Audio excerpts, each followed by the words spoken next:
فرش عزا امام حسین انسان کو عقل مند بناتا ہے. جب عقل مند بنا تو اس کا چناؤ، پچھلے سال میں نے عرض کیا تھا، امام حسین فرماتے ہیں عقل مند کی نشانی یہ ہے کہ عقل مند کا پتہ اس کی سلیکشن سے چلتا ہے. انتخاب کہ تم نے کسے سلیکٹ کیا اپنی زندگی میں، دوستی کے لیے کسے سلیکٹ کیا، شادی کرنی تھی بیوی یا شوہر کس کو سلیکٹ کیا، کاروبار کرنا تھا کس چیز کو سلیکٹ کیا. عقل مند کا پتہ اس کی سلیکشن سے، اور سلیکشن کا پتہ کون بتائے گا؟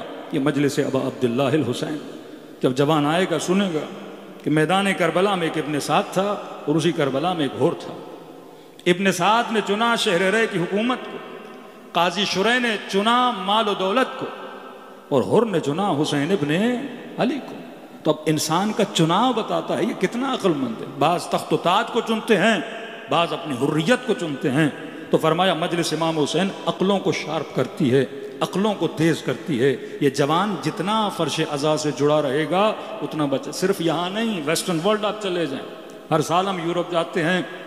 کئی لوگ مال دنیا دولت اور ہوس کے چکر میں ان ملکوں میں اپنی نسلوں کو بھیج دیتے ہیں کہ مولانا ایجوکیشن اچھی ہے، اکنامکس اچھی ہو جائے گی.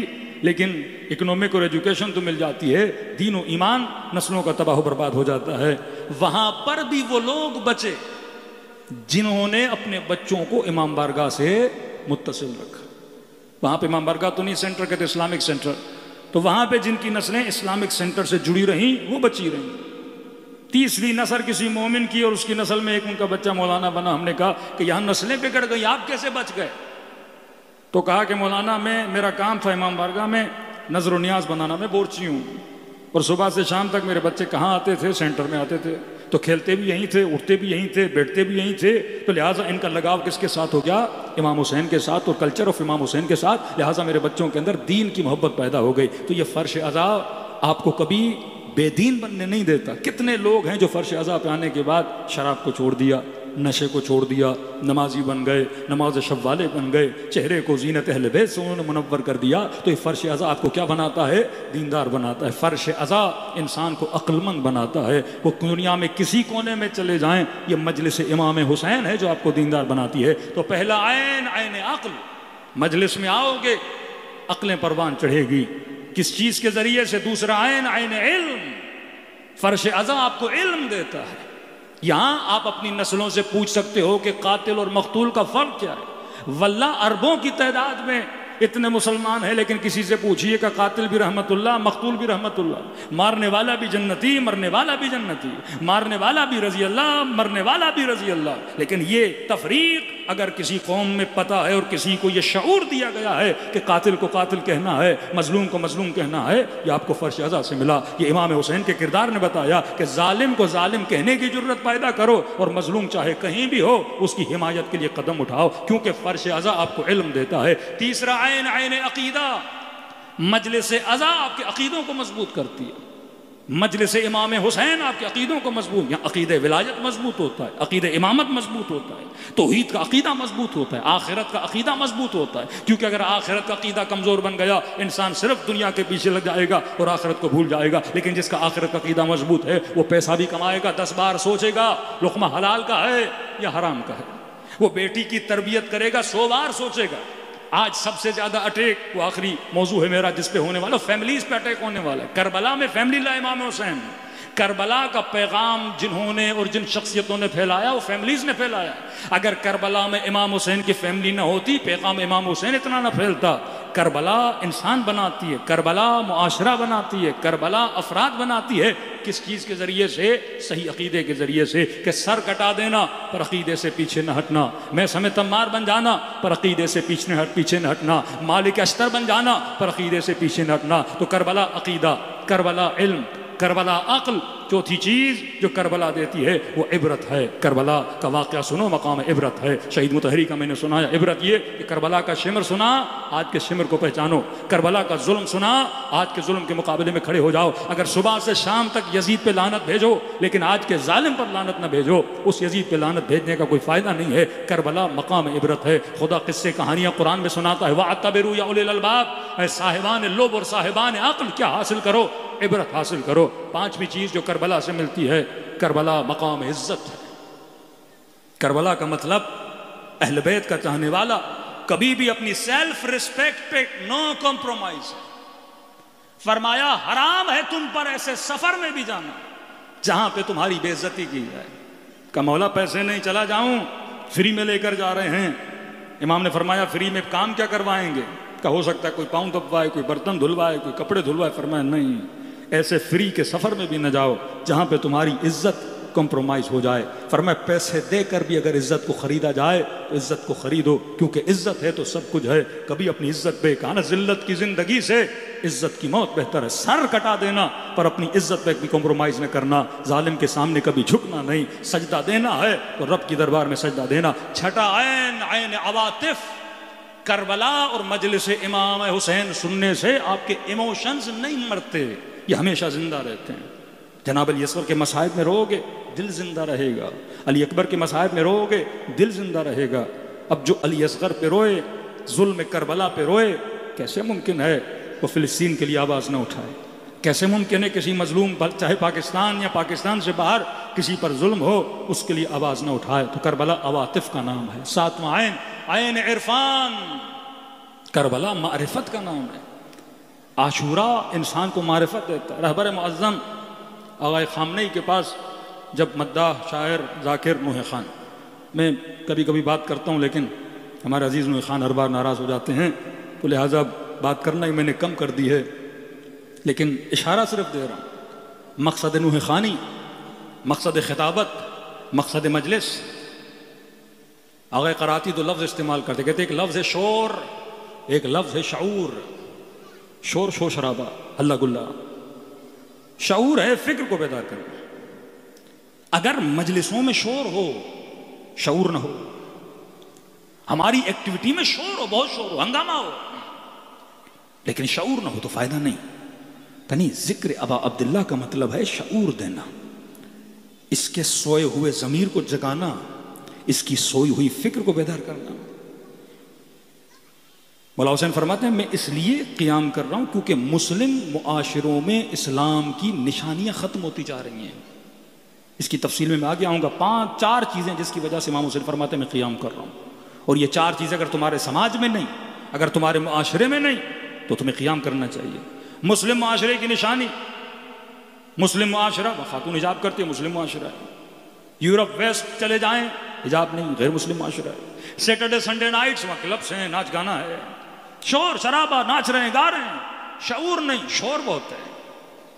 فرمایا یہ معاشرہ غیر مسلم معاشرہ ہے. مسلم معاشرہ مسجد, اذان, آواز, حجاب, غیرت, حیا, یہ مسلم معاشرے کی نشانی ہے. غیر مسلم معاشرہ بے حیائی, بے غیرتی, بے حیائی, نشہ, شراب عام. اگر وہ ساری چیزیں میرے معاشرے میں آ رہی تو مسلم معاشرہ نہیں. معالم الاسلام, تاکہ اسلام کی نشانیوں کو بلند کیا جائے. یزید النشانیوں کو ختم کرتا جا رہا ہے. اب رہبر معظم ان نوح خانوں کو کیا پیغام دیتے ہیں؟ کہتے ہیں کہ تمہاری شاعری میں, نوحہ بناتے ہو, شعر بناتے ہو, اس کے اندر عرفان ہونا چاہیے, معرفت. قالب شعر, شعر جب بنتا ہے کہتے ہیں نا آپ بہت بڑے مطالب کو ایک کوزے کے اندر بند کر سکتے ہو. ایک شاعر کا یہ کمال ہوتا ہے. کہا تمہارا چناؤ جو شعر کا ہونا چاہیے وہ ایسا ہو کہ جوان جب یہ نوحہ سنے اس نوحے سے عبرت لے کے کوئی نمازی بنے, کوئی با اخلاق بنے, جس میں پتا چلے کہ مقصد ابا عبداللہ الحسین کیا تھا. اتنا خرچہ, 4 ارب روپے تم خرچہ کر رہے ہو. یہ جوان جب مجلسوں سے نکلیں ایک معاشرہ نظر آئے کہ یہ حسینی معاشرہ ہے, پتا چلے کہ یہ نسلیں ابا عبداللہ کی ماننے والی نسلیں ہیں. ایک شیعہ مجلس میں آئے, لیکن میں نے کل امیر المومنین کی 2 مثالیں دی کہ مولا فرماتے خدا دونوں گروہوں پہ لعنت کرے. ایک وہ گروہ جس میں عمل تو تھا پر عقیدہ نہیں تھا, دوسرا وہ گروہ جس کے اندر عقیدہ تو تھا پر عمل نہیں تھا. خوارج عمل تھا, عقیدہ غلط تھا. دن رات نمازیں, عبادت, روزہ, لمبی لمبی داڑیاں, لمبے لمبے سجدے, نماز شب پڑھنے والے, ماتھوں پہ سجدوں کے نشان, عقیدہ غلط کہ امیر المومنین کے مقابلے میں کھڑے ہیں. کہ اللہ ان پر بھی لعنت کرے, یہ افراط میں چلے گئے. کہ دوسرا طبقہ تفریط میں چلا گیا. کون سا طبقہ؟ طبقہ مرجعہ, جو کہتے تھے دل پاک ہونا چاہیے, عمل کی کیا ضرورت ہے, بس دل پاک ہو, بندہ نماز پڑھے نہ پڑھے کوئی فرق نہیں پڑتا, خاتون حجاب کرے نہ کرے کوئی فرق نہیں پڑتا. جس باپ میں یہ تمیز نہ ہو کہ بیٹی کا لباس کیسا ہونا چاہیے 7 سال کے بعد. تربیت بچپن سے ہوتی ہے. آج کل کوئی بیٹی 8 سال میں سر پہ دوپٹہ پہن لے، 7 سال میں باپ اسے پہنا دے تو بڑی ایج کی خواتین کہتی ہیں بچی تو بھی چھوٹی، آپ اس پہ ظلم کر رہے ہیں، اس کے فریڈم کو روک رہے ہیں، اس کی آزادی کو روک رہے ہیں۔ اور وہی خاتون مجلس ابا عبداللہ الحسین میں آتی ہے، سنتی ہے کہ جب خیموں پہ حملہ ہوا اور اس ظالم نے جناب سکینہ کی چادر پہ ہاتھ ڈالا یا مقنعے پہ ہاتھ ڈالا تو کہنے لگی تجھے شرم نہیں آتی، میں کس کی بیٹی ہوں؟ 4 سال کی بچی لیکن سر پہ چادر ہے۔ ایک کام جو اس نے بڑے ہو کر کرنا ہے تو اس کی تربیت کب سے ہونی چاہیے؟ بچپن سے۔ جب اس کے سب کانشیس میں چیز جائے گی تو وہ کانشیسلی اس کام کو کرے گا۔ اسی طرح غیرت کیوں اسلام میں 7 سال کا بچہ ہوا بسترے الگ کر دو؟ گھر میں ایک بیٹی ہے، مثلا 4 بھائی ہیں، 5 بھائی ہیں، تو مجھے پتا ہونا چاہیے کہ بیٹے کی تربیت کیسے، بیٹی کی تربیت۔ آج صبح سے شام تک باپ کو یہ فکر ہے کہ پیسہ کیسے کماؤں، بڑا گھر کیسے لوں، بڑی گاڑی کیسے لوں، لیکن یہ نہیں تو گھر کس کے لیے لے رہا ہے، تو گاڑی کس کے لیے لے رہا ہے۔ مقصد ازدواج، مقصد شادی، فیملی بنانے کا مقصد۔ آؤ کربلا کے اندر فیملیز دیکھو نا، بنو ہاشم کی فیملیز ہیں کربلا میں، اصحاب کی فیملیز ہیں کربلا میں، کون کون سی فیملیز کربلا میں آئیں اس کا ذکر تاریخ میں موجود ہے۔ ان فیملیز کا کردار کیا تھا؟ تقریباً 80 کے قریب اسرائے کربلا ہیں۔ ان 80 میں کتنے مرد تھے؟ ایک امام محمد باقر، امام زین العابدین، چھوٹے چھوٹے بچے، باقی ساری خواتین ہیں جنہوں نے پورا کلچر آف کربلا لے کر چلی ہیں۔ آج آپ تک کربلا پہنچی ان فیملیز کی وجہ سے پہنچی۔ تو رہبر معظم بٹھاتے ہیں ان نوح خانوں کو، کہتے ہیں تمہاری شاعری میں بصیرت ہونی چاہیے۔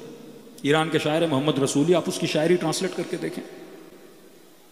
آج تک کسی نوح خان کے ذہن میں آیا کہ جناب زہرا کی تسبیح پہ بھی نوحہ پڑھا جائے مثلا؟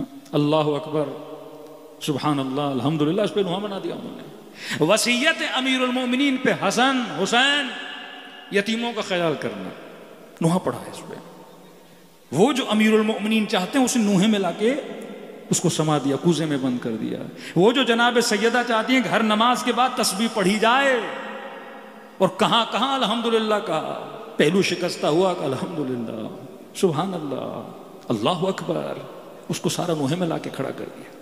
ایون حب الوطنی، محمود کریمی کا میں نوحہ سن رہا تھا، اس سال نوحہ پڑھا ہے، ابھی جنگ ہوئی ہے تو ظاہر ہے وطن کی محبت میں، لیکن نوحے میں بنا دیا انہوں نے۔ اب وطن کو کس سے ملا؟ امام حسین سے ملایا، کہ وہ وطن جس میں رہنے والے عاشقان امام حسین، رب دینا ہوتا ہے آپ کو، گریز دینا ہوتا ہے آپ کو۔ میں ایک نوحے سے نسل بنا سکتا ہوں۔ اب سوال ہے کہ میں کیسی نوحہ خانی کر رہا ہوں؟ 6-7 منٹ کے نوحے میں صرف محور کسی کی ذات رہے اور فکر امام حسین کی طرف نہ جائے تو فائدہ نہیں میرے عزیز۔ کسی خطیب کو یہ توفیق نہ ہو کہ 10 منٹ ولایت پہ پڑے، وقت کی ضرورت پہ پڑے، لیڈرشپ پہ پڑے، وقت کے ظالموں کے خلاف پڑے۔ بعض خطیب تو بھپر جاتے ہیں کہ آپ کا کیا کام مجلس امام حسین میں اسرائیل کا ذکر کیا جا رہا ہے۔ جناب امام حسین یہی سکھاتے ہیں کہ ظلم کے مقابلے میں کیا ہو جاؤ؟ کھڑے ہو جاؤ۔ کربلا اگر میری بیٹی کو باحجاب نہ بنائے، کربلا میری نسل کو اگر نمازی نہ بنائے، کربلا اگر میرے جوان کو غیرت مند نہ بنائے، کربلا کا مقصد کیا ہے؟ کلام امام حسین میں کربلا نظر آتی ہے کہ اپنی شاعری ایسی کرو جس سے نسلیں بنیں۔